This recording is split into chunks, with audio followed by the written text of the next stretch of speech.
ఒక రాజ్యాంగపరమైనటువంటి నిర్ణయం తీసుకోవడం జరిగింది. అదే 170 యాక్ట్. ఈ 170 యాక్ట్ అనేది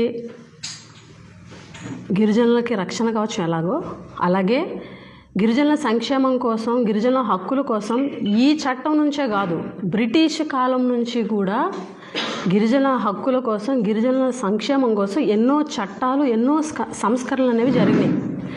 ఆ సంస్కరణల్ని, ఆ చట్టాలని పరిగణలోకి తీసుకొని 1970 ఫిబ్రవరిలో 170 యాక్ట్ని రూపొందించడం జరిగింది. కేవలం ఈ 170 యాక్ట్ అనేది గిరిజనేతరుల యొక్క పెత్తనం అనేది గిరిజనుల మీద లేకుండా, ఆ భూముల మీద, ఆ అటవీ ఉత్పత్తుల మీద గిరిజనులకే హక్కులు ఉంటూ, అదేవిధంగా గిరిజనేతరులకి, గిరిజనులకి కూడా ఎటువంటి భూ సంబంధిత వ్యవహారాలు జరగకుండా ఉండే విధంగా ఆ చట్టం నిర్దేశించబడింది.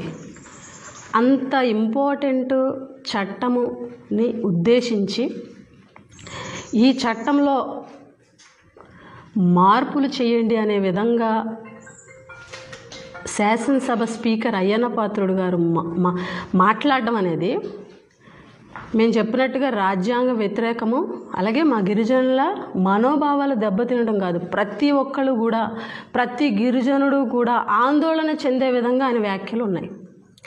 ఆయన వ్యాఖ్యలు చేసిన తర్వాత ప్రతి గిరిజన సోదరుడు కూడా దాన్ని ఖండించారు, ప్రొటెస్ట్ చేశారు. కూటమి పార్టీ తప్ప మిగిలిన అన్ని పార్టీలు కూడా దాన్ని ఖండించడం జరిగింది. ప్రెస్లో మాట్లాడడం జరిగింది. అదేవిధంగా అన్ని గిరిజన సంఘాలు కూడా ఈరోజు నిన్న మన్యం బంద్ను కూడా ప్రకటించడం అందరూ కూడా చూశారు. అందులో భాగంగా నిన్న బంద్ కూడా